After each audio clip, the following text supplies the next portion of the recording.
Okay friends, चलिए नया chapter शुरू कर रहे हैं। Theory of constraints.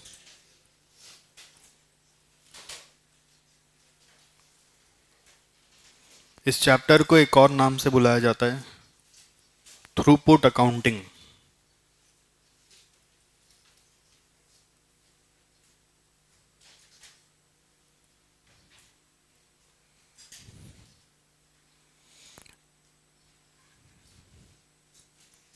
Throughput accounting constant से ही डील करते हुए आ रहे हैं हम लोग पुराने चैप्टर्स में से।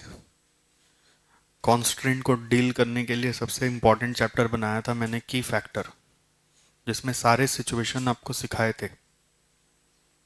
ओके, उधर भी बताया था कि थ्योरी ऑफ कॉन्स्टेंट एक सिचुएशन को डील करने के लिए यूज़ किया जाता है, जो अलग चैप्टर में पढ़ेंगे। तो चैप्टर आ गया। पहले कुछ बेसिक समझिए, फिर हम लोग इसके ऊपर बातचीत करेंगे,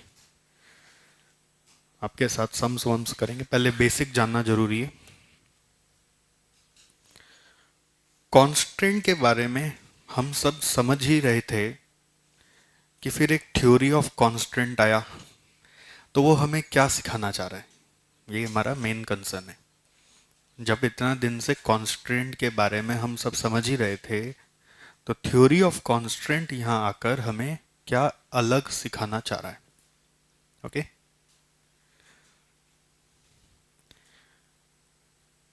ये थ्योरी यूएस के एक नॉवेल में पब्लिश हुई थी, जिसका नाम था द गोल। ठीक है, इसको लिखा था डॉक्टर एली गोल्डरैट ने। सोने का चूहा, डबल टी है, सिंगल टी नहीं है। Gold rat.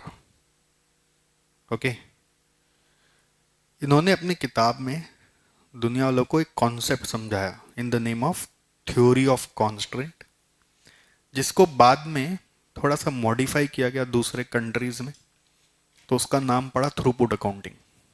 मतलब इसी को ही अडेप्ट किया किसी और कंट्री में जाके, तो उसको थ्रूपुट अकाउंटिंग नाम दिया। यूएस में नॉवल पब्लिश हुआ था, तो कॉन्सेप्ट यूएस में सोचा गया। थ्रूपुट अकाउंटिंग यूके में बाद में अडॉप्ट किया गया, एडॉप्टेड वर्जन, थोड़ा मॉडिफाई करके, और एडॉप्ट करवाया था डॉक्टर गैलोवे एंड वॉल्ड्रॉन। ऐसे नाम से थोड़ा थ्योरी का कभी कभी वजन बढ़ जाता है, इसलिए आपको बताया। जैसे डॉक्टर एली गोल्डरैट का नाम तो आपको याद रहना ही चाहिए, गैलोवे वॉल्ड्रॉन नहीं भी याद रहा तो भी चलेगा। यूके में जाके वो थ्रूपुट अकाउंटिंग बना। ओके, थ्योरी ऑफ कॉन्स्ट्रेंट बोलता है, पहले समझ लो, पहले बहुत अच्छा इंटरेस्टिंग टॉपिक है, कि आपके सिस्टम में आपका जो ऑब्जेक्टिव है, ध्यान से सुनना भाई, उसको पाने के लिए कोई ना कोई एक रुकावट होता है। Okay, you can say anything that obstructs you, that is an hindrance in achieving your goal, is called as constraint। जो भी आपको रोक रहा है, पुल बैक कर रहा है, वो टेंजिबल भी हो सकता है, इंटेंजिबल भी हो सकता है। जो रोक रहा है, आपके ऑब्जेक्टिव तक आपको पहुंचने नहीं दे रहा, उसे हम कहते हैं कॉन्स्ट्रेंट। तो ये बात अगेन कुछ नया नहीं है, सुन के लग रहा है ठीक है। नया ये है कि वो टेंजिबल भी हो सकता है, वो इनटेंजिबल भी हो सकता है। ठीक है, कीवर्ड्स पे ध्यान दीजिएगा। देखिए, लिखने का काम आराम से हम करा देंगे। हाँ, आपको कीवर्ड्स कुछ नोट करते रहना, वो आपका चॉइस है।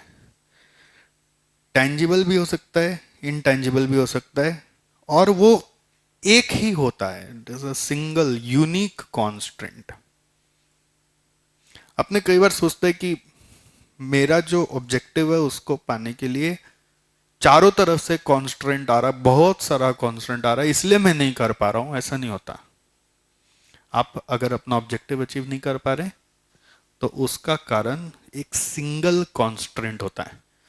अगर बहुत सारा कॉन्स्टेंट है, तो वो कांस्टेंट में से एक कांस्टेंट होगा जो सबसे ज्यादा आपको रोक रहा है, जिसको मैं बुलाता हूं अपनी भाषा में कॉन्स्ट्रेंटो का कॉन्स्ट्रेंट। मतलब वन सिंगल यूनिक कॉन्स्ट्रेंट होना चाहिए वो, जो सबसे ज्यादा रोक रखा है, जिसको अगर हम नहीं ठीक करेंगे तो वो आपको काम करने देगा ही नहीं। बाकी सब भी कॉन्स्टेंट हैं बट उसका प्रभाव कम है, इम्पैक्ट कम है, बट वन यूनिक ऐसा कॉन्स्टेंट होगा ही होगा जो आपको सबसे ज्यादा रोक रहा है। इसी का नाम पहली बार इस थ्योरी में मिस्टर गोल्डरैट ने लिख के बताया था, bottleneck. This is only called as bottleneck. आपको अगर अपना गोल को अचीव करना है तो इस बॉटलनेक पे काम करना है। इसके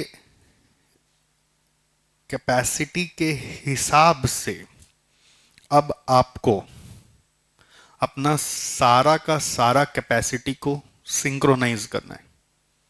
तो जो होगा इसके हिसाब से होगा। शक्ति अगर बढ़ानी है, एफिशिएंसी, प्रोडक्टिविटी अगर बढ़ानी है तो सिर्फ इसकी बढ़ानी है। आपके अदर डिपार्टमेंट्स के अदर कॉन्स्ट्रेंट्स के ऊपर काम करके कोई नतीजा नहीं आएगा। अगर नतीजा लाना है तो इसी के ऊपर काम करना है।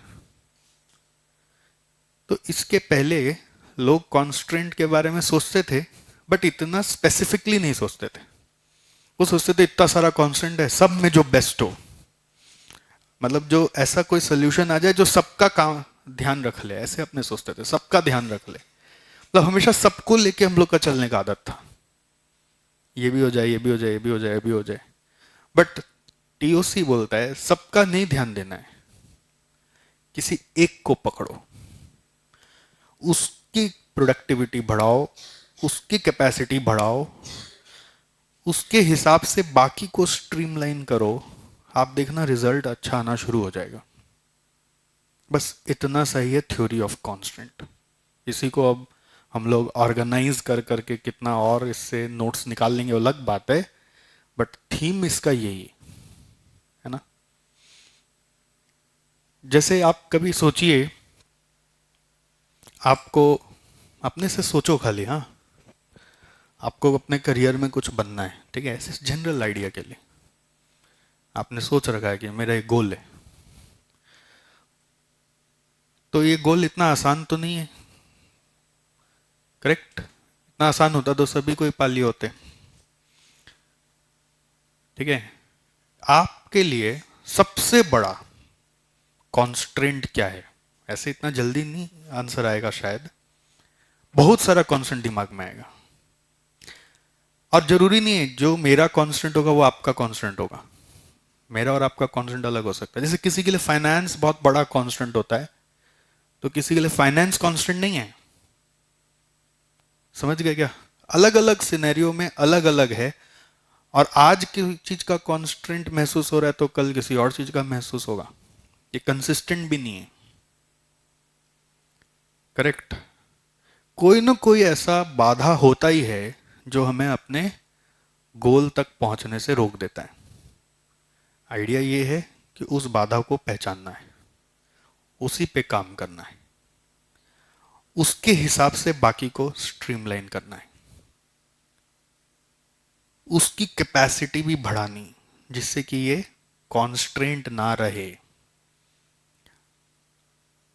मजे की बात ये कि जैसे ही ये हट जाएगा तो दूसरा कॉन्स्ट्रेंट आ जाएगा सिस्टम में। मतलब कॉन्स्ट्रेंट से लड़ना ही जीवन का दूसरा नाम है।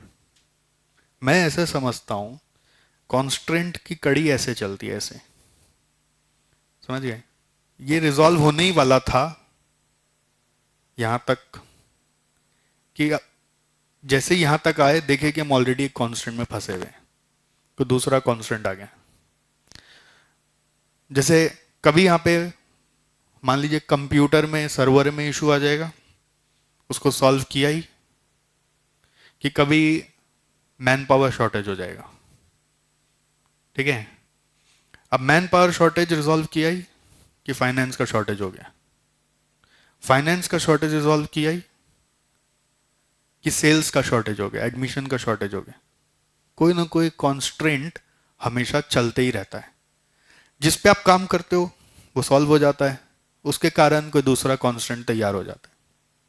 पहले मेरे पास पैसे नहीं थे तो पैसे जुगाड़ करने गया, पैसे जुगाड़ कर लिया, तो अब सोचे कि इससे तो मशीनरीज लेनी थी अच्छी अच्छी। अब अच्छा मशीनरी सप्लायर नहीं मिल रहा है,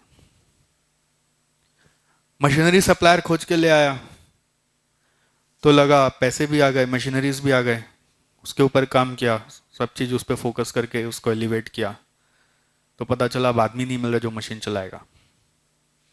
तो फिर आदमी को ट्रेन व्रेन करके तैयार किया, तो आदमी का ट्रेनिंग तैयार करते उसके नखरे बढ़ गए, उसको अब ज़्यादा रुपया चाहिए। अब ज़्यादा रुपया के लिए उसको समझाया बुझाया चलाया, ठीक, कि प्रोडक्टिविटी भी बढ़ गई, अब सेल नहीं हो रहा है, कस्टमर चाहिए। मार्केटिंग किया, कस्टमर लाया, ठीक, कस्टमर बहुत ज़्यादा खुश हो गया, आउटपुट और ज़्यादा एक्सपैंड करने का मौका मिला, फिर मशीनरी का प्रॉब्लम आ गया, अब मशीनरी को एलिवेट करो। मतलब ये एक चक्रव्यूह है। हम बोलते हैं कि अगर हम कॉन्स्ट्रेंट्स से लड़ रहे हैं तो हम एक स्टोरी लिख रहे हैं, अगर कोई कॉन्स्ट्रेंट ही नहीं है तो वो फेयरी टेल है। हाँ, ऐसा कोई स्टोरी सुना है कि एक राजकुमार था, उसका जन्म राजशाही खानदान में हुआ, उसको कोई तकलीफ ही नहीं थी, हीरो जैसा दिखता था, हीरोइन से शादी भी कर लिया, पढ़ाई में भी एकदम एक नंबर, जो चीज में बिजनेस किया सब आगे आगे बढ़ता चला गया, बच्चे भी बहुत सुंदर सुंदर हुए, वो भी बहुत इस्टेब्लिश हो गए, कहानी खत्म। ये कहानी में कोई मजा है? कोई सुनेगा, कोई फॉलो करेगा, कोई इंस्पिरेशन लेगा? कुछ नहीं। असली इंस्पिरेशन कब है? जब उसके जिंदगी में कॉन्स्टेंट्स था और वो उसको एलिवेट किया, राइट? कहने का मतलब यही है, you can not get rid of constants, you have to face it, you have to learn the way of facing it. एक दो इंटरेस्टिंग एग्जाम्पल बताते हैं। जैसे मुझे क्या लगता है, थ्योरी ऑफ बॉटल नेक, ये बॉटल नेक नाम क्यों पड़ा? जैसे बॉटल तो यहाँ पे है ही, ये बॉटल का नेक क्यों बनाया गया? फ्लो को कम करने के लिए। ये इसलिए बनाया गया कि आप आराम से पानी पी सकें, बट इसका काम क्या है? फ्लो को कम कर देना, ठीक है, राइट? आप सोचिए, ऐसा ही कुछ हमारे सिस्टम में एक व्यू है कि हमारे प्रोडक्शन में दो डिपार्टमेंट हैं, दोनों डिपार्टमेंट से इनपुट पास होगा तब आउटपुट बनेगा।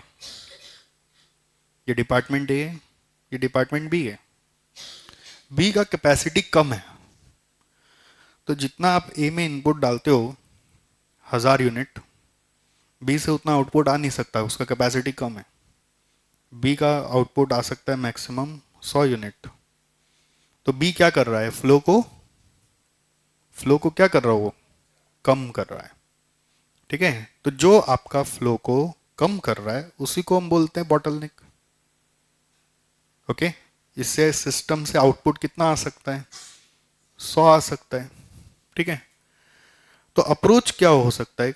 आप ये मान ले कि अब यही होगा, अब हम और कुछ कर नहीं सकते। अप्रोच नंबर 1, ठीक है।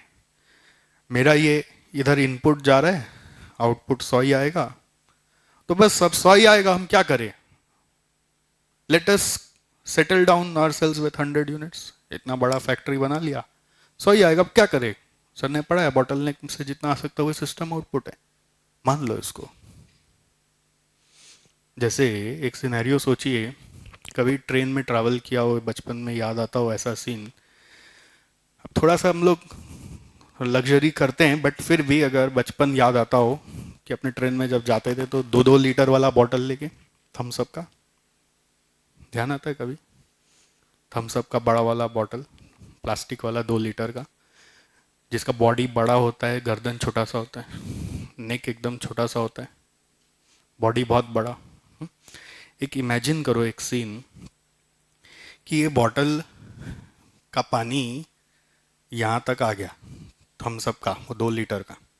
ट्रेन में हम लोग बैठे, अब सोच रहे कि पानी भरना होगा, मिनरल वाटर वगैरह का उतना साधन नहीं है, तो नेक्स्ट जो प्लेटफॉर्म आएगा वहाँ पे ट्रेन रुकेगा, वहाँ पे जाके अपन पानी भरेंगे।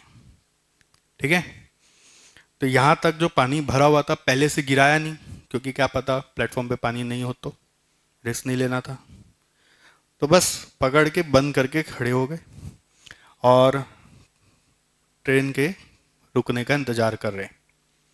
जैसे ही ट्रेन रुकी, प्लेटफॉर्म पे गए, देखा कहाँ पे पानी का नल है, दौड़ के गया वहाँ पर, नल पे कब्जा कर लिया। पहला काम क्या है, नल पे कब्जा है, ये मेरा। जब अश्योर हो गए कि पानी आ रहा है, टेस्ट करके देख लिया ठीक है, अब इस ढक्कन को खोला। ठीक, अब इस ढक्कन को खोला, अब पानी गिरा है, यहाँ गिरा नहीं रहा, आप इमेजिन करो। ठीक है, रिकॉल करो, पानी क्या एकदम फोर्स में गिरेगा कि धीरे धीरे गिरेगा? सिंस क्या है ना, यहाँ पे थोड़ा सा ही पानी था, बाकी तो हवा था, पानी गिरेगा बबल कर करके, बुक बुक बुक, ऐसे ऐसे गिरेगा, थोड़ा थोड़ा करके। पीछे लाइन लग गया है, और मैं अभी किसी को नल दूंगा नहीं, मैं पानी खाली होगा तब मैं भरूंगा, तब आपको मिलेगा।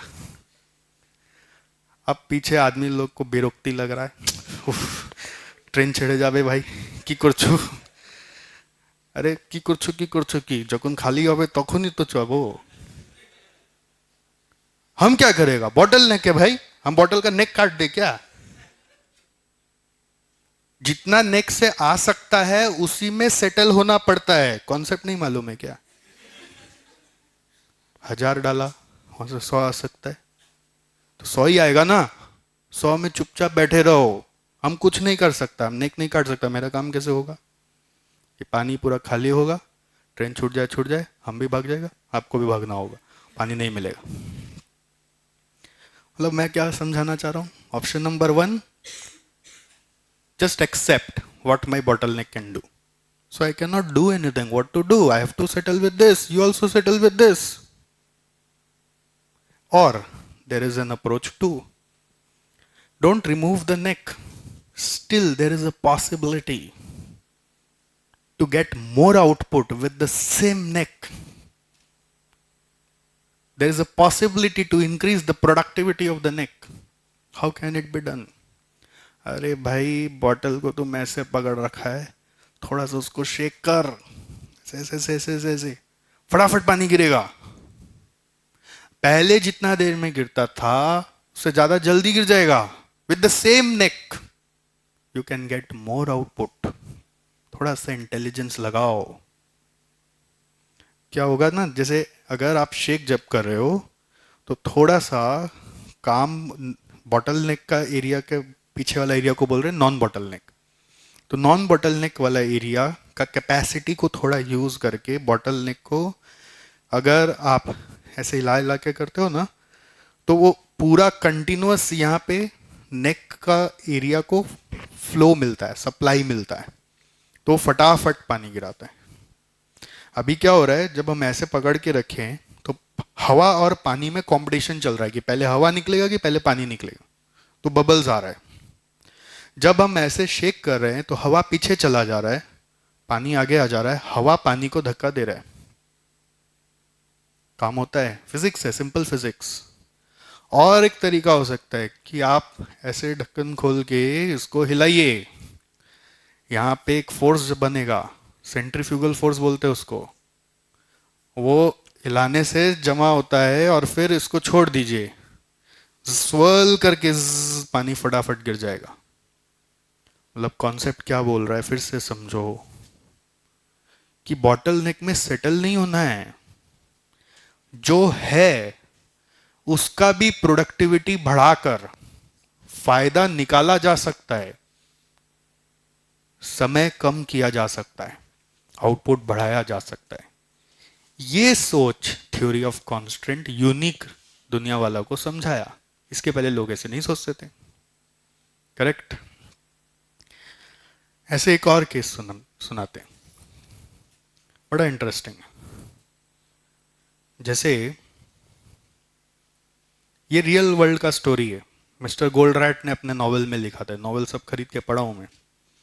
उसमें एग्जाम्पल्स में उन्होंने समझाया कि मैंने ऐसा ऐसा ऑब्जर्व किया था। तो मैं उसको थोड़ा इंडियन एग्जाम्पल से मॉडिफाई कर देता हूँ। हम लोग एक बार एक मंदिर में गए, फैमिली, मैं, मैडम और छोटा बेटा। तो मंदिर जैसे वो खाटू श्याम जी का मंदिर आप राजस्थान में सुने होंगे, तो उधर क्या है ना, ऐसा क्यू मैनेजमेंट के लिए इस तरह से आपका बहुत सारा बना हुआ है, फिर आपको मेन टेम्पल में जाने का मौका मिलेगा। हम लोग को यहाँ से लाइन लगाना था, ठीक है। अब यहाँ से आपको लाइन लगा के मतलब ये घूमते घूमते जाना है, ऐसे ऐसे ऐसे करके फिर मेन टेम्पल में एंट्री मिलेगा। तो अभी क्या हुआ कि लाइन में इधर मैं खड़ा हूँ, इधर मैडम है और इधर हमारा छोटा बेटा है, ठीक है। ये बोलता है मुझे गोदी में नहीं आना, मेरे को भी पैदल चलने का है। और इसका बदमाशी क्या है कि इसका एक बैग है, ये बोलता है वो मेरे को ही उठाने का है, मानता नहीं है कि हम लोग को देगा नहीं। ओके, बैग भी खुद ही लेंगे, इसका वाटर बॉटल वो खुद ही टांगेंगे और पैदल भी चलेंगे, गोदी में नहीं आएंगे। ओके, अब होता क्या है, मंदिर का सिस्टम क्या है, यहाँ पे अचानक अचानक भीड़ छोड़ता है। तो पब्लिक पहले तो बहुत देर तक वेट कर रहा होता है, यहाँ पे हम लोग भी वेट कर रहे हैं। फिर अचानक से छोड़ता है ना, तो सब भाग जाते हैं फटाफट। तो यहाँ पे एक बड़ा गैप क्रिएट हो जाता है। तो अगर आप भी साथ साथ नहीं भागे तो बीच में एक स्लैक आ जाएगा, ठीक। अब सब कोई भाग जाते आगे, इसको ध्यान नहीं रहता कि मेरे को भी भागना है, ये इधर उधर बिजी है, ठीक। फिर जब यहाँ पे ऐसे ही इतना भजन वजन चल रहा है, इतना क्राउड है, कि जब हम लोग का टाइम आता है कि मैं यहाँ से बोल रहा हूँ अरे भागो बाबू भागो, तो उसको सुना ही नहीं दे रहा, समझ में नहीं आ रहा, बट अपने स्पीड से चल जरूर रहा है, रुक चलना बंद नहीं किया है, ठीक है। तो अब हमारे पास एक ऑप्शन है कि हम लोग, वो तो ऑब्वियस है कि हम लोग दोनों जन इसके स्पीड के हिसाब से अपना स्पीड एडजस्ट कर लें। अरे बच्चा है, वो तो अपना जो जितना बेस्ट हो सकता कर रहा है, 2 साल का बच्चा, वो कितना और करेगा। और उसके हिसाब से बाकी हमारे पीछे वाले को भी बोले भैया आप भी एडजस्ट करो, हमारा बच्चा, हम क्या करें। हम लोग तो अपना जान में है, उसको जितना सिखाना तो सिखाया ही है, उसको समझ में भी आता है कि चलना है। So we are also taking baby steps. You also take baby steps. We don't have any option. So let's compromise, and we all will go as baby leads us. जैसे ये लेके जाएगा वैसे अपन चलेंगे, अपने पास कोई उपाय नहीं है, ठीक है। ऐसे सेटल होके चलते रहें। हाँ, पीछे वाला आदमी लोग धक्का मार मार के सोचो क्या हालत करेगा हम लोगों का, है ना। मंदिर में गाली गलौज चालू हो जाएगा ठीक है, बच्चा को लाना था तो ये क्यों किया, वो क्यों किया, ऐसा क्यों किया, अरे वो ले लो वो ले लो, सजेशन देंगे ही ना। मतलब वो लोग क्या सजेशन दे रहे हैं कि आप उसकी कैपेसिटी को बढ़ाओ। बोला अरे वो तो 2 साल का बच्चा, उसका हम कैपेसिटी कैसे बढ़ाएं भाई, वो तो जितना है अपने जान में बेस्ट कर रहा है, देखो वजन भी उठा रखा है और चल भी रहा है, और कितना करेगा, आप अति करवा रहे हो उससे। मैं तो आर्ग्यूमेंट कर रहा हूँ सबसे, उससे अति करवा रहे आप, और क्या करेगा, जाओ आप ले लो, आपका गोदी में आता तो जाओ, हमसे नहीं लिया जा रहा। तो is this the solution that we should settle with the neck? The idea is no. कुछ करो, जाओ उसका कैपेसिटी बढ़ाओ। कैसे? अरे सिंपल, उसका पहले वजन हल्का कर दो, उसका बैग और बॉटल ले लो तो फ्री हो जाएगा, तो वो जो जोर लगा के चल रहा था वो अपने आप वो भागने में कन्वर्ट हो जाएगा. You have to work on the bottleneck. Don't settle with the neck. उसके ऊपर काम करो. देखो, उसके कारण जो बाकी जिनका कैपेसिटी ज्यादा था, जो यूज नहीं हो रहा था, वो भी यूज होने लगेगा. उसके कारण सिस्टम का रिजल्ट बढ़ जाएगा. करेक्ट. यही है theory of constraint. Theory of constraint में 5 स्टेप मिस्टर गोल्डरेट ने बताया. वो 5 स्टेप एकदम रटना है. ठीक है, फिर हम लोग लिखने विखने का काम करेंगे. पहला स्टेप है कि आप अपने सिस्टम में कॉन्स्ट्रेंट को आइडेंटिफाई करिए. ये फर्स्ट स्टेप है, आइडेंटिफाई द कॉन्स्ट्रेंट. तो क्वेश्चन अराइज करता है कि कॉन्स्ट्रेंट हमको मिलेगा कैसे. एक फैक्ट्री में हमको जाके खोजना है, तो इसका तरीका होता है खोजने का. Take a round in the factory and try to gather data कि कहां पर काम अननेसेसरी डिलेड है, जितना लगना चाहिए समय उससे ज्यादा लग रहा है. कहां पर बहुत ज्यादा वर्क इन प्रोग्रेस वेट कर रहा है कि आगे बढ़ नहीं रहा. किसके यहां पे काम ज्यादा जमा हो गया. ओके. कहां पर आप खोजिए कि जो एफिशिएंसी लेवल आपकी आनी चाहिए वो नहीं आ रही है. कहां पर लोग फ्रस्ट्रेटेड हो रखे हैं. ऐसे आपको अपना फैक्ट्री में राउंड लेना पड़ेगा. आपको पता होना चाहिए कि आपका कॉन्स्ट्रेंट टेंजिबल भी हो सकता है, इनटेंजिबल भी हो सकता है. आपका कॉन्स्ट्रेंट आपका वर्कर हो सकता है, आपका मशीन हो सकता है.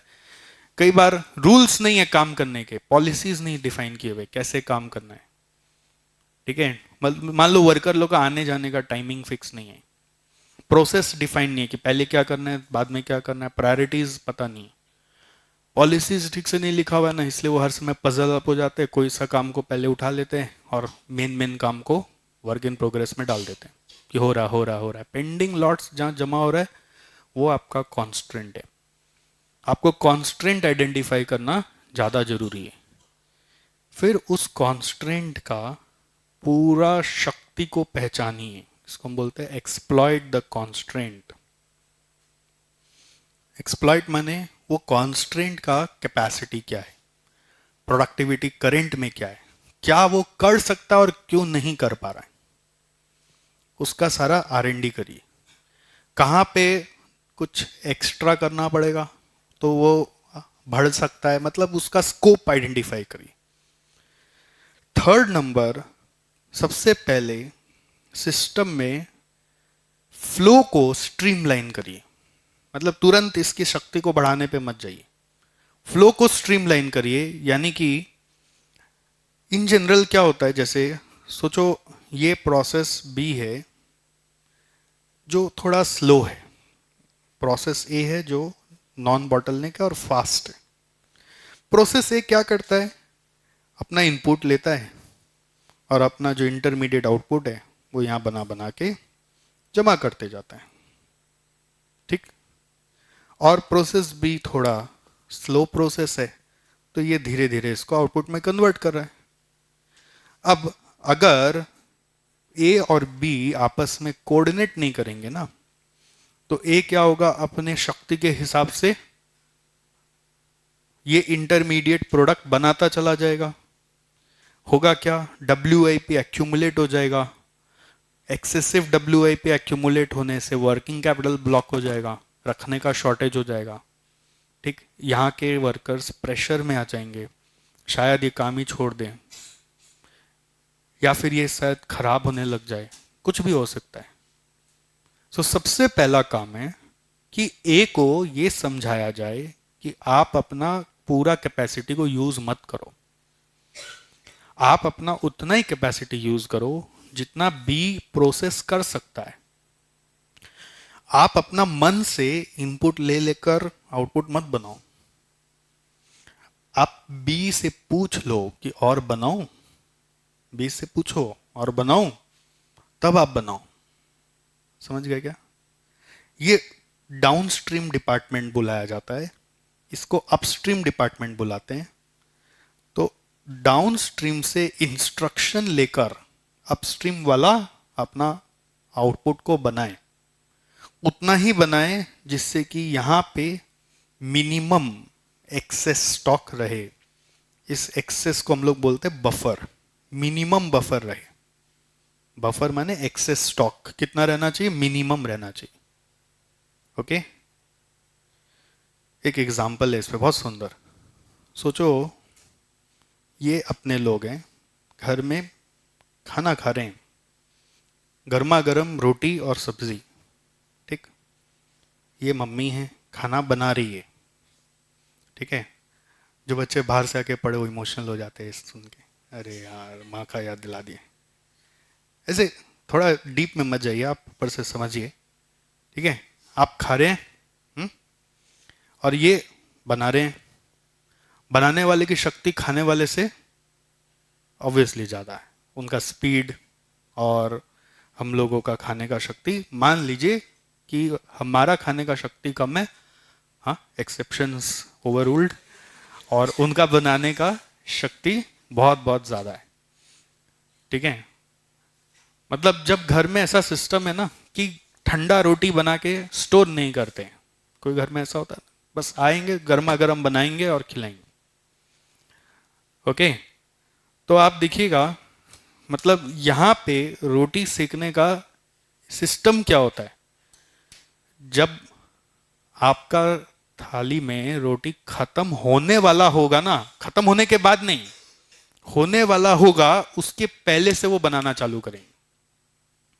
जब आपका थाली में पूरा रोटी एकदम साबुत पड़ा हुआ है, तब वो भी आइडल बैठे हुए हैं, इधर उधर कर रहे हैं, बात कर रहे हैं, देख रहे हैं, थोड़ा सब्जी वब्जी पे ध्यान दे ले रहे हैं, रोटी नहीं सेक रहे। लेकिन जैसे जैसे आपका खत्म होगा, मिनिमम बफर छोड़कर, कि जब तक कि मेरा वहां पे बनेगा ना तब तक इसका जीरो हो जाएगा।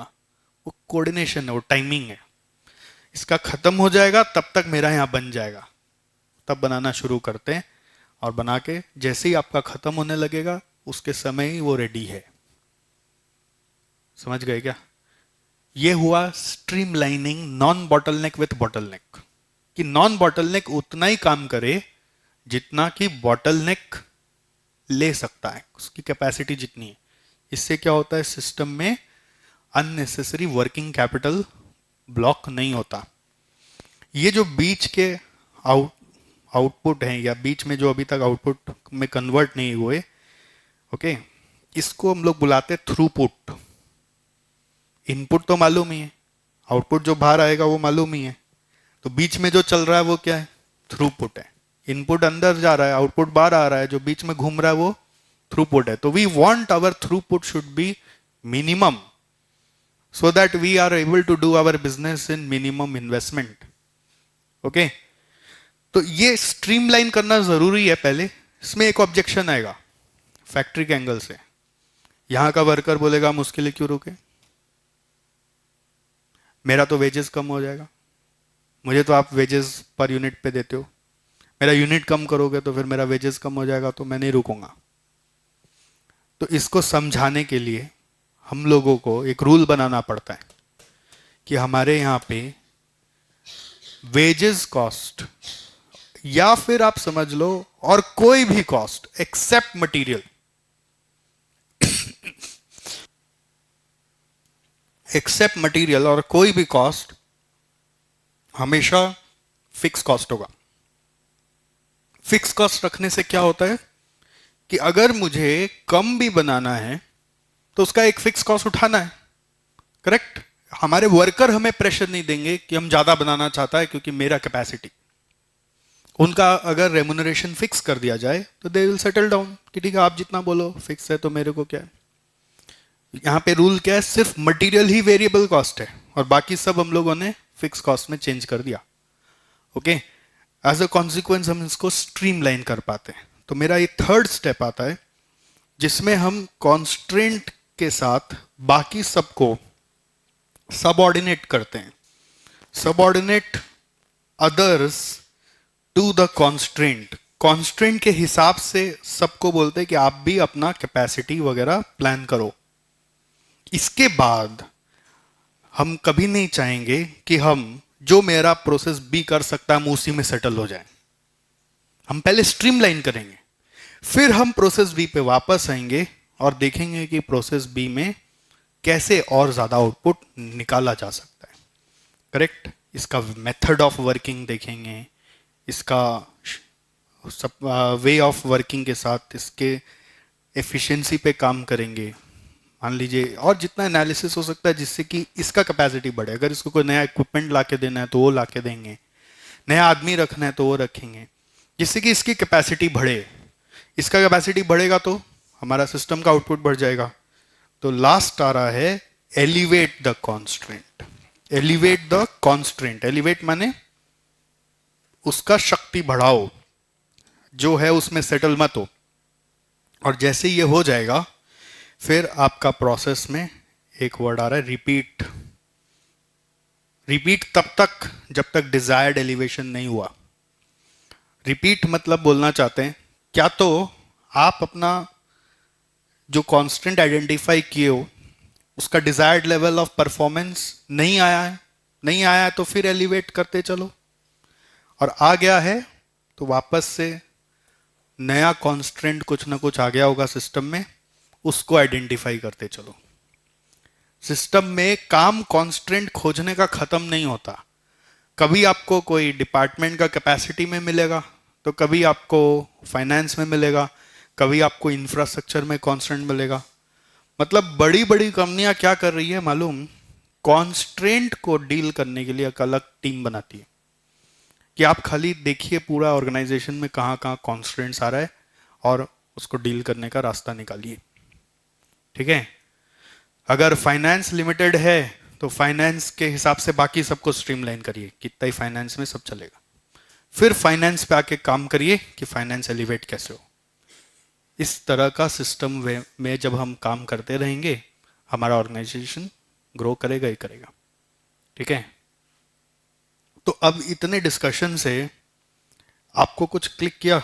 जैसे जनरली क्या होता है ना, मैं बताता हूं तो इंसान का दिमाग तो अपनी ही दुनिया में रहता है, वो अपने बारे में सोच रहा होता है कुछ। हाँ, मेरे साथ भी ऐसा कभी हुआ है, ऐसा कोई कॉन्स्टेंट वॉन्स्टेंट तो हम भी देखें।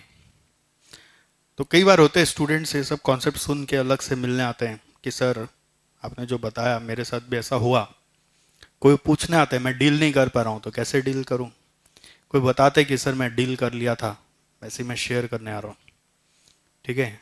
जैसे होता है किसी से, मतलब सारा सुविधा था, मतलब मेरा पढ़ाई में मन ही नहीं लग रहा था, मैं एकदम ड्रॉप आउट हो गया था, कुछ भी नहीं कर रहा था सर, घर पे बैठ गया था। तो मेरे को समझ में आया इससे मेरा काम होगा नहीं, तो मैं इसको डील किया। डील कैसे किया वो अपना एक्सपीरियंस बताता है। करेक्ट।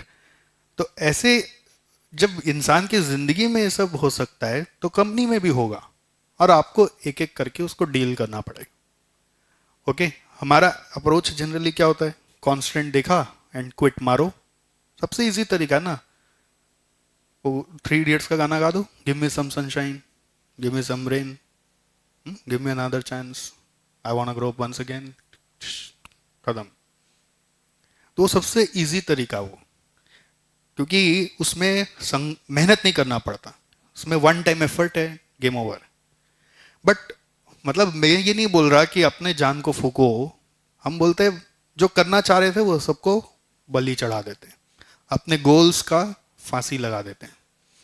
बट वो नहीं करके आपको करना क्या होता है, अपने कॉन्स्ट्रेंट से डील करना होता है। क्या क्या चीज रोक रहा होता है उसको ऐसे कॉपी में लिखा जाएगा, 1 2 3 4 5, क्या क्या चीज रोक रहा है आपको। अब उसमें से सबसे इंपॉर्टेंट कौन है कि इसको कैसे डील करे, इसको कैसे डील करे, इसको डील करे, सबका आपको सोल्यूशन मिल जाएगा। बट किसी एक का सोल्यूशन आपको शायद ना मिले। जिसका सोल्यूशन ना मिला उसी पे काम करना है अभी। ये कौन है पहले पता होना चाहिए, आइडेंटिफाई करो। फिर इसमें क्या क्या करना चाहते थे, क्या इसमें हो रहा है, वो सारा एक्सप्लॉयटेशन करो।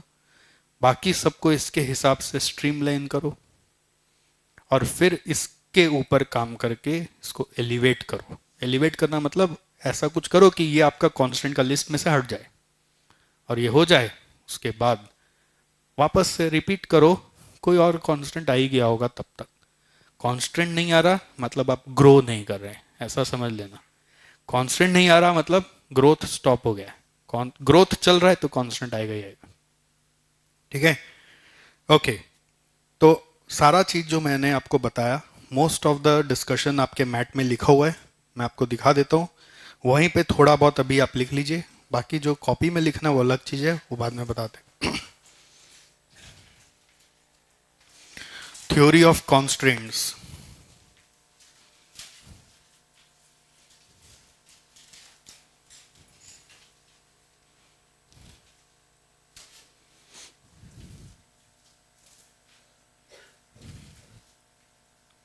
यहां पे लिखो आप, identifying the most important constraint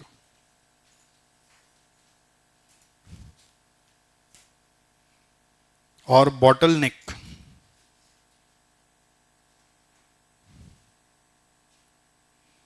in the system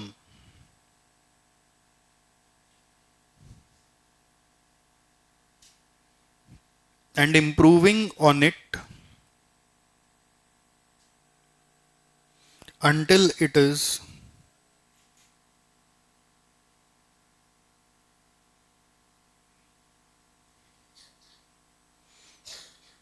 no longer a bottleneck। ये एकदम सिंपल डेफिनेशन हुआ। अब टेक्निकल क्या है, गोल्डरैट और कॉक्स, कॉक्स उसका पार्टनर था जिसने ये नॉवल को लिखा था इन 1980s। In their novel called the goal, published in USA, TOC focuses its attention on constraints and bottlenecks within the firm that hinder speedy production. The main concept is to maximize the rate of manufacturing output. Main concept क्या है आपका, with in the bottleneck आप कैसे अपना rate of output को बढ़ा सकते हैं, कम समय में ज़्यादा आउटपुट ला सकते हैं। दैट इज प्रोडक्शन और throughput of the firm by removing the constraints through, कैसे रिमूव करेंगे, थ्रू सिंक्रोनस मैन्युफैक्चरिंग और हार्मोनाइजेशन ऑफ प्रोडक्शन प्रोसेस। ये टेक्निकल है, मतलब इसमें क्या हुआ, इसने बता दिया कि कैसे इंप्रूविंग कैसे करना है, डेफिनेशन में ही बता दिया। सिंक्रोनस मैन्युफैक्चरिंग करना है, यानी सिंक्रोनाइज करना है सबको, नॉन बॉटलनेक से बॉटलनेक को, सो दैट बॉटलनेक की स्पीड को आप बढ़ा सकते हो। Okay, next, Goldratt's 5 step method for improving performance. Next page में आओ। 5 स्टेप आप देखो मैंने भी बनाया, इसको साइक्लिकल वे में ही बनाया जाता है। साइक्लिकल वे का मतलब है कि ये कंटिन्यूअस प्रोसेस है, ये स्टॉप नहीं होता। साइक्लिकल डायग्राम इसलिए है कि ये कंटिन्यूअस प्रोसेस है। और 5 स्टेप क्या है, एकदम बहुत इजी याद रखना। आइडेंटिफाई करो, एक्सप्लॉइट करो, सबऑर्डिनेट करो, एलिवेट करो और रिपीट करो। ठीक है, तो पहला है इसमें कॉन्स्ट्रेंट्स को आइडेंटिफाई करो। ओके, जो आपका आउटपुट को रोक रहा है उसको आइडेंटिफाई करो, फिर उसका एक्सप्लॉइटेशन करो। एक्सप्लॉइटेशन क्या होता है, आपको फोकस अपना करना है उसी के ऊपर। Focus of attention should be only the bottleneck. Having identified the bottleneck, it becomes the focus of attention, since only the bottleneck can restrict or enhance the flow of products. It is therefore essential to ensure that bottleneck activity is fully utilized. ठीक है, तो bottleneck जो कर सकता है उसका capacity को पूरा पूरा यूज करो। bottleneck का कैपेसिटी को पूरा पूरा यूज करो। ओके, जैसे होता है ना, कभी हम लोग के ऑफिस में होता है, कोई नया आता है या कोई ऐसा जन होता है जो कोई पर्टिकुलर काम को इतना अच्छा से कर नहीं पाता, तो जो सीनियर होता है वो दो तरह से डील करता है, क्या तो वो काम उसको देता ही नहीं, ठीक है, ये एक सबसे इजी तरीका है, वो ये वही हो गया, फांसी लगा देना, काम ही मत दो उसको, छोड़ो। बट दूसरा एक और सीनियर होता है, वो उसका पोटेंशियल को समझता है कि ये कितना दूर तक कर सकता है, मतलब उसको पता होता है कि इसको ये चीज पता होगा, ये चीज नहीं पता होगा, तो वो उसको काम उसी तरीके से बताता है कि तुम अपना पोटेंशियल को पूरा यूज कर सको। कुछ कुछ जगह उसको बोल देता है ये सब ब्लैंक छोड़ देना, हम देख लेंगे, बाकी तुम अपना पोटेंशियल में जितना कर सकते हो इतना तक करके दो, बाकी मैं देख लूंगा। This is exploiting. एक्सप्लॉइटिंग माने पूरा शक्ति को यूज करना। अच्छा, वर्ड एक्सप्लॉइट को कोई नेगेटिव सेंस में भी लेते हैं ना, मेरे को एक्सप्लॉइट कर रहा है, ओवर यूज कर रहा है, उसको एक्सप्लॉइट नहीं बोलते हैं। एक्सप्लॉइट करना मतलब जितना शक्ति है पूरा यूज करना। हुआ ऐसा कभी हम लोग के ऑफिस में, हम लोग जब मैन पावर शॉर्टेज होता है ना, आप इमेजिन करिए सिक्योरिटी गार्ड, मैं अपने यहाँ पे सिक्योरिटी गार्ड जैसा आदमी से भी टैली का काम करा लेता, जिसका सोचिए टैली का कोई एक्सपोजर ही नहीं है। कैसे? क्योंकि कोई कितना समझता होगा उसके ऊपर हम लोग खाली रिस्क लेते हैं। उसको बोलते हैं कि तुम डेट देखो खाली वाउचर का, मान लो कोई वाउचर का एंट्री कराना है तो वाउचर बने हुए तो वाउचर का डेट डाल दे, रिसीट है कि पेमेंट है तो एक ही टाइप है उसको सेट करके दे दिया, ठीक। कैश है कि बैंक है, खाली कैश बैंक तो सिलेक्ट कर देगा। अकाउंट हेड नहीं मिल रहा है उसको, तो कई जगह लिखा हुआ ही अकाउंट हेड, तो उसको बोल दिया ऐसे बस टाइप करना, ये नाम आ जाएगा, जो जो नाम नहीं आए उसमें एक्स ला के छोड़ देना। क्या समझे? डेट डाल दिया, अमाउंट डाल दिया, कैश बैंक डाल चुका है, और जो जो उसको मिल गया था वो डाल दिया, और एक्स डालना बाकी रह गया। जो नहीं समझ में आया उसको बोला एक्स अकाउंट क्रिएट कर दिया, एक्स अकाउंट में डाल देना। मेरे को क्या करना है, जब डे एंड में मैं बैठूंगा देखूंगा एक्स अकाउंट में कितना एंट्री है, देखा 30 एंट्री बाकी है एक्स अकाउंट में, गया खटाखट खटाखट, मेरे लिए तो 2 मिनट का काम है। तो वो 30 एंट्री को सुधारने में मेरे को 15 मिनट लगा, अगर मैं सारा चीज करने में बैठता तो मेरे को 3 घंटा लगता। उस 3 घंटा का काम को उसको करने में 6 घंटा लगाओ, बट मेरा तो 3 घंटा बचा। मतलब ऐसे क्या होता है, आपका कॉन्स्ट्रेंट का आप एक्सप्लॉयटेशन करते हो, मतलब उसकी जितनी शक्ति होती है उसको पूरा यूज करते हो, उसको अंडर एस्टिमेट नहीं करते हो, right. Subordinate everything else to the decision in step 2, मतलब यहां पे जो उसकी शक्ति है उसके हिसाब से बाकी सबको सबऑर्डिनेट करना है, correct. This step requires that optimum production of bottleneck activity should determine the production schedule of non bottleneck activities. Bottleneck जो कर सकता है उसके हिसाब से हम लोग को पता लगाना है कि नॉन बॉटलनेक क्या करेगा, ठीक है। इसका एक एग्जांपल यहां पे दिया हुआ है। Let us consider an organization dealing with a product which requires multiple parts and processed on different machines. With multiple parts in a product, dependencies arise among operations. Some operations cannot be started until part from previous operations are available. एक नया operation जैसे process सी start तब तक नहीं होगा जब तक B आपका काम करके नहीं देगा। Waiting time appear for 2 reason, एक तो सी स्टार्ट नहीं कर पा रहा, उसको वेट करना पड़ रहा है, और ए बहुत ज्यादा प्रोड्यूस कर रहा है। देखो, parts that require processing at a bottleneck machine must wait in line until the bottleneck machine is free. ए ज्यादा प्रोड्यूस करके रख दिया तो पार्ट्स वेट कर रहे हैं, और parts made on non bottleneck machines must wait until parts coming off the bottleneck machines arrive.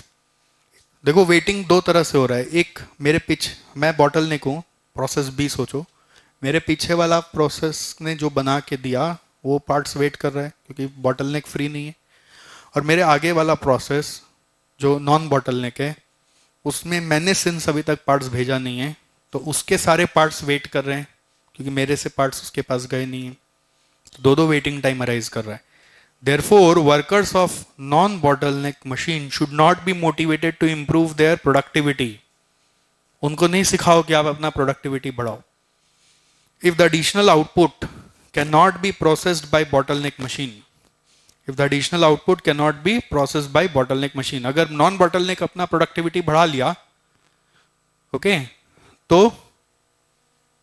तो क्या होगा, तो और ज़्यादा वेटिंग चालू हो जाएगा। तो नॉन बॉटलनेक को मोटिवेट मत करिए अपना प्रोडक्टिविटी बढ़ाने के लिए। जैसे मुझे कई बार कई लोग ऐसा डिस्कस करके बोलते हैं कि हर ऑर्गेनाइजेशन में समझ लो कि एक पीरियोडिक ट्रेनिंग होना चाहिए सबका, पीरियोडिक ट्रेनिंग मोटिवेशन सबका होना चाहिए, जिससे आपका ऑर्गेनाइजेशन का आउटपुट बढ़ जाता है। मैं इसके खिलाफ हूं थोड़ा सा, कि ऑर्गेनाइजेशन में सबका कैपेसिटी इक्वल नहीं होता। ठीक है, सबको लेकर ट्रेनिंग दे दिया, मोटिवेशन दे दिया, ओके, तो नॉन बॉटलनेक का चांस ज्यादा होता है, वो और ज्यादा मोटिवेट हो जाएगा। वो इतना मोटिवेट हो जाता है कि फिर उसको ऑर्गेनाइजेशन में रहना सुहाता नहीं है। उसको लगता है कि मैं तो खाली बैठा रहता हूं, मेरे लिए तो काम भी नहीं है। तो ट्रेनिंग मोटिवेशन ज्यादा जरूरत कहां पे होती है, बॉटल नेक पे। बॉटल नेक पे आप जितना काम करेंगे और फिर नॉन बॉटल नेक को ट्रेनिंग यही दीजिए कि वो बॉटल नेक से स्ट्रीमलाइन हो, तो ऑर्गेनाइजेशन का सिंक्रोनाइजेशन बढ़ता है। देखिए, producing more non bottleneck output results in increase in, क्या होता है वहां पर, WIP inventories and no increase in sales volume. WIP बढ़ेगा बट सेल्स वॉल्यूम नहीं बढ़ेगा।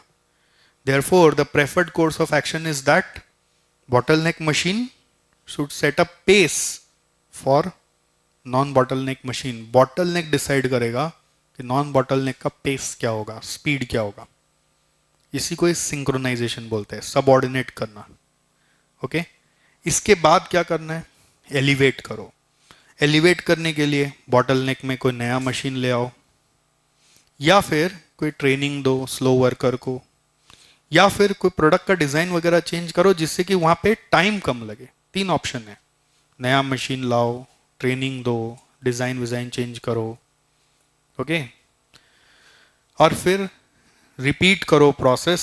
If the bottleneck activity has been elevated and replaced by new bottleneck activity, it is necessary to return to step 1 and repeat the process.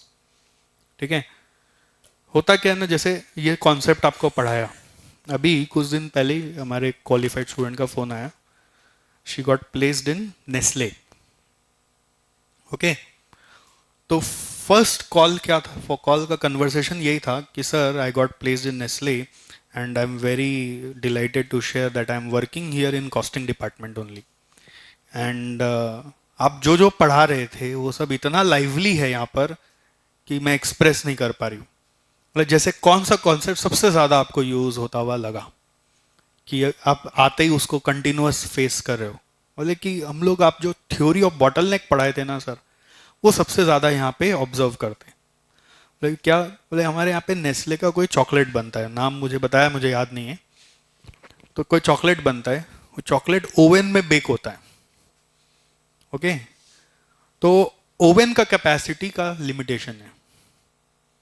Although बाकी और भी machineries हैं, packing machine है, उसके पहले के बहुत सारे प्रोसेसिंग मशीन है, मिक्सिंग मशीन्स हैं, उनमें कैपेसिटी और है, बट हम उतना बना नहीं पाते। क्यों? क्योंकि बॉटलनेक हमारा ओवन है। तो ओवन की कैपेसिटी के हिसाब से ही हमें मटेरियल खरीदना है। जितना आज हम ओवन से प्रोसेस कर पाएंगे, हम उतना ही मटेरियल आज अवेल करते हैं, उतना ही पैकेजिंग मशीन में भी स्ट्रीमलाइनिंग करते हैं कि इतना पैकिंग आज होगा, उतना ही डिलीवरी ऑर्डर्स आज कमिट करते हैं, क्योंकि सारा कुछ ओवन कैपेसिटी पे डिपेंडेंट है।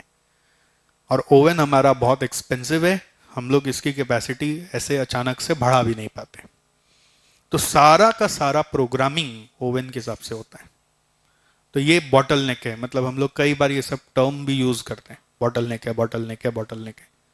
तो आप इसको कैसे सीख रहे हो भी, सुन रहे हो, पता नहीं, बट ये बहुत ज्यादा रियलिस्टिक है, बहुत ज्यादा। बॉटलनेक बिना कोई ऑर्गेनाइजेशन चल ही नहीं रहा है। अब उस किसी ऑर्गेनाइजेशन को पता नहीं है कि मेरा बॉटलनेक क्या है, तो वो अंधेरे नगरी में रह रहा है। और हर ऑर्गेनाइजेशन जो एक सक्सेसफुल ऑर्गेनाइजेशन है उसको पता है कि बॉटलनेक क्या है। और बेसिकली बॉटलनेक मतलब जिस पे अभी ज्यादा ध्यान देने का जरूरत है। रूटीन बेसिस में एक बॉटलनेक हो सकता है, कभी कभी अचानक से एक और बॉटलनेक भी आ जाता है। जैसे ओवन एक रूटीन बॉटलनेक है उनका, मान लो, कभी कभी अचानक से कोई बॉटलनेक भी आ जाता है कि वर्कर स्ट्राइक पे चला गया तो मैन पावर शॉर्टेज हो गया, तो एक दूसरा बॉटलनेक अराइज कर गया, ज़्यादा बड़ा कांस्टेंट है तो सबसे ज़्यादा फोकस अभी इधर करो। तो जितने वर्कर स्ट्राइक पे गए हैं उस गए हैं, बाकी उसके बाद क्या प्रोडक्शन हो सकता है, कुछ और वर्कर हम लोग रख पाए जो नॉन स्ट्राइक वर्कर्स हैं, तो उसके हिसाब से हम लोग को सब कुछ चलाना पड़ेगा। तो bottleneck time to time change भी होता है। ठीक है, यहाँ पे लिखिए, if constraint has been elevated,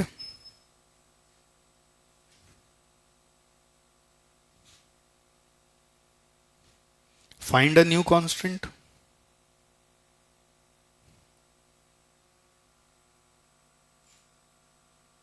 If not,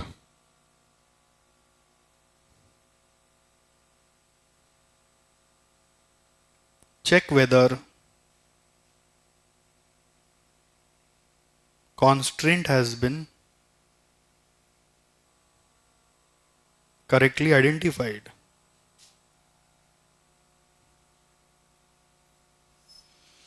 अगर एलिवेट हो गया तो नया कांस्टेंट खोजो, और एलिवेट नहीं हुआ तो वापस से देखो कि कांस्टेंट सही से खोजा था कि नहीं खोजा था। कितने तरह के कांस्टेंट हो सकते हैं? 3 मेजर कांस्टेंट है, इक्विपमेंट, पीपल, पॉलिसी। इसके अलावा डी भी हो सकता है, जैसे कभी मार्केट कांस्टेंट हो जाता है। ई नंबर, कभी पैराडाइम, पैराडाइम माने समझते हैं क्या? बिलीफ, सोच, हैबिट्स ऑफ ऑर्गेनाइजेशन, कल्चर, वो भी कांस्टेंट हो जाता है। जैसे सरकारी ऑफिस में क्या प्रॉब्लम है? इक्विपमेंट का कमी है? नहीं, सब ला ही देता है गवर्नमेंट। पीपल का कमी है? नहीं, पॉलिसी भी बहुत अच्छा बना हुआ है, बट प्रॉब्लम कहाँ है? कल्चर में है ना, काम करने का कल्चर नहीं है, तो कल्चर बदलना वहां पे ज्यादा जरूरी है।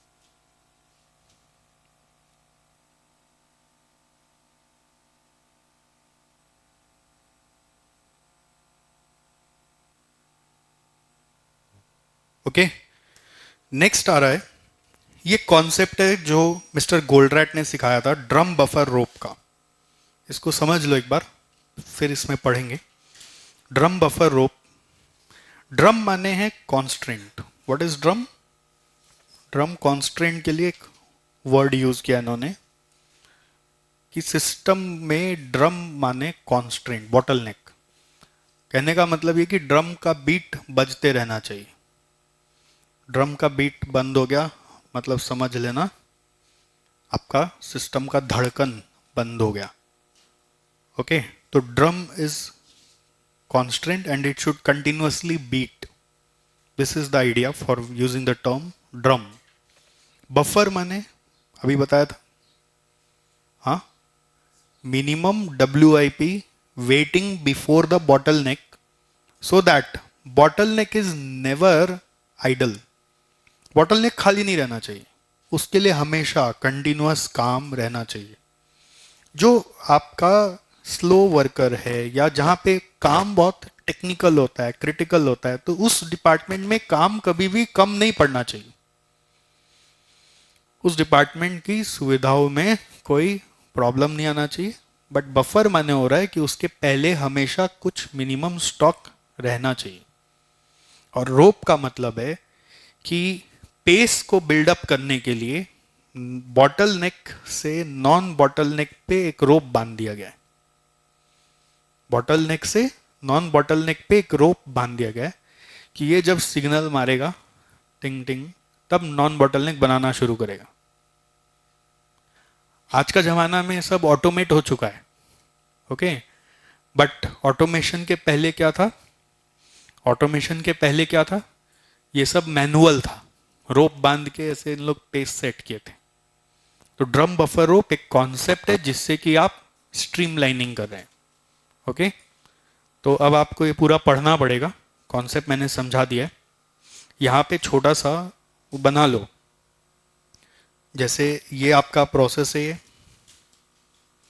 ये छोटा सा बनाओ आप प्रोसेस भी।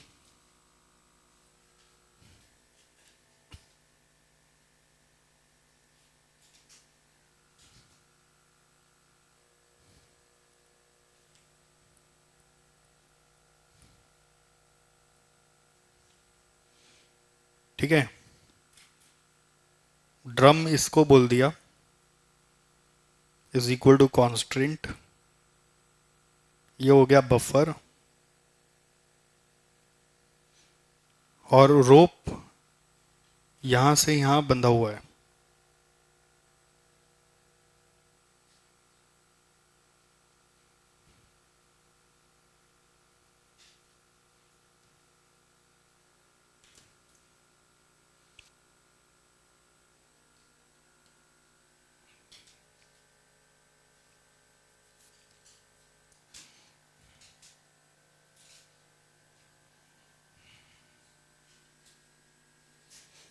कुछ की वर्ड्स है, मैं आपको दिखा देता हूं।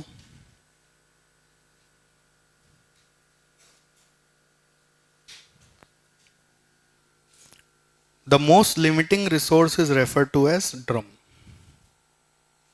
as it determines the pace or beat of the entire system.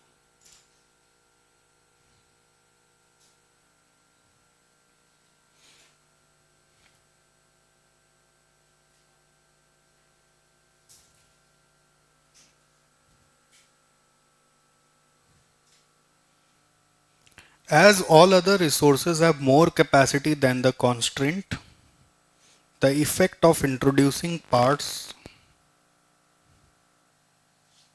a buffer time before they are due at the constant is that work builds up in front of the constraint and protects it from breakdown on preceding operations. ये buffer के बारे में बोल दिया। To ensure that too much inventory is not introduced into the system, it is important to start a new order only as the constraint finishes one. वहां खत्म होगा तब यहां स्टार्ट होना चाहिए। जैसे यहां पे एक बफर का प्लानिंग हो गया, सोचो ये बफर रहेगा। नाउ इसको अब नेक्स्ट काम कब करना है, प्रोसेस ए को। जैसे ये एक उठा के यहां पे खत्म किया है ना, तो फिर ये एक यहां पे बनाएगा। ये फ्लो होना चाहिए ना। क्या लिखा हुआ है, it is important to start a new order only as the constraint finishes one. To ensure this, a rope is tied to the first operation of the system. Okay, एकदम सिंपल वाला चीज मैंने बता दिया, और बाकी कुछ टेक्निकल लिखे हुए हैं जो आप अगर 2-3 बार रीड करोगे तो समझ में आ जाएगा। फिलहाल ड्रम बफर रोप का बेसिक आइडियोलॉजी क्या है वो मैंने आपको बता दिया। ओके, तो ये थ्योरी ऑफ कॉन्स्ट्रेंट का बात खत्म हुआ, जो बोलता है कॉन्स्ट्रेंट को आइडेंटिफाई करो और उसके ऊपर काम करो, उसको एलिवेट करो। एलिवेट करने के पहले उसको एक्सप्लॉइट करके बाकी सबको स्ट्रीमलाइन भी करो। एक बहुत फेमस क्वेश्चन बन के आता है, 9 rules of synchronous manufacturing. Gold rat ने लिख के दिया था, ये एग्जाम में चला के पूछ लेता है अलग से, 9 रूल्स लिखो। इसको एक बार रीड कर लेंगे। ये बोल रहा है, do not balance the capacity, balance the flow. जैसे बैलेंस द कैपेसिटी का मतलब क्या हुआ, जैसे ये नॉन बॉटलनेक है, ये बॉटलनेक है, तो आप सोचेंगे कि कैपेसिटी बढ़ाने के लिए मुझे इसका कैपेसिटी बढ़ा देना चाहिए। ऐसा जरूरी नहीं है कैपेसिटी बढ़ाना इज द ओनली सोल्यूशन। वो तो इन्वेस्टमेंट मांगेगा, लॉन्ग टर्म डिसीजन है, बट आप फ्लो को बढ़ा सकते हो अगर यहां से, तो वो ज्यादा बेनिफिशियल है। Do not balance the capacity, balance the flow. The level of utilization of non bottleneck resource is determined not by its own potential but by some other constraint in the system. Non bottleneck में कितना utilisation होगा वो उसकी शक्ति पे dependent नहीं है, bottleneck पे डिपेंडेंट है, तो some other constraint in the system पे डिपेंडेंट है। फिर बोल रहा है utilization and activation of the resource are not same. Activation of resource मतलब कितना कैपेसिटी है और कितना कैपेसिटी आप यूज करोगे, दोनों सेम नहीं भी हो सकता है। लॉजिकल है, क्योंकि बॉटलनेक होगा तो रोक के रखा हुआ आपको, जितना आपका शक्ति आप पूरा यूज नहीं कर पा रहे। An hour lost at a bottleneck is an hour lost for entire system, but an hour saved at non bottleneck is a mirage, माने इल्यूजन। इल्यूजन जैसे रेगिस्तान में होता है ना, बहुत प्यासा आदमी जब चले जा रहा है तो उसको हर जगह पानी दिखता है, तो वैसे ही an hour saved at a non bottleneck is a mirage, वहाँ पे आवर सेव किया हुआ कोई फायदेमंद नहीं होगा। Bottlenecks govern both throughput and inventory in the system. Throughput माने फ्लो जो बाहर आएगा, और इन्वेंट्री माने जो WIP है, वो सब बॉटलनेक ही डिसाइड करता है। The transfer batch may not and many time should not be equal to the process batch. Transfer batch मतलब जो आगे गया, may not be equal to the process batch मतलब जो प्रोसेस कर पा रहा है बॉटलनेक, और आपने जो उसको ट्रांसफर किया वो इक्वल नहीं भी हो सकता है। A process batch should be variable along its route and time. Bottleneck में ना सबसे ज्यादा फ्लेक्सिबिलिटी रखना चाहिए। प्रोसेस बैच जैसे बॉटलनेक को सोचो, उसमें फ्लेक्सिबिलिटी रखो हमेशा रूट और टाइम का। वो तभी पॉसिबल है जब आप उसमें ऐसा फैसिलिटीज बनाएंगे कि आप उसमें कुछ और काम भी कर सकते हैं, अलग अलग तरह से काम कर सकते हैं। और दूसरा, उसके वर्कर्स को जब फिक्स वेजेस दे देंगे ना, तो वो फ्लेक्सिबल ज़्यादा हो जाते हैं। Priorities can be set only by examining the system constraints. Priorities तभी सेट करेंगे जब आपको कॉन्स्ट्रेंट प्रॉपरली पता चले। ये 9 समझने के लिए आसान है, बट आपको ये याद रखना है और फिर एग्जाम में इसको लिखने बोला जा सकता है। So just keep a note कि you have to learn this 9 rules. अब 9 नहीं याद हुआ, 5-6 भी याद हुआ तो भी कुछ है आंसर लिखने के लिए। 9 का 9 नहीं भी याद हो, 5-6 याद हो तो बहुत अच्छा है, बट 9 का 9 याद हो तो बेस्ट है। ठीक है। सो थ्योरी ऑफ कांस्टेंट का इंट्रोडक्शन खत्म हुआ। इसकी बातों से ऐसा लगा कि देखो थ्योरी है।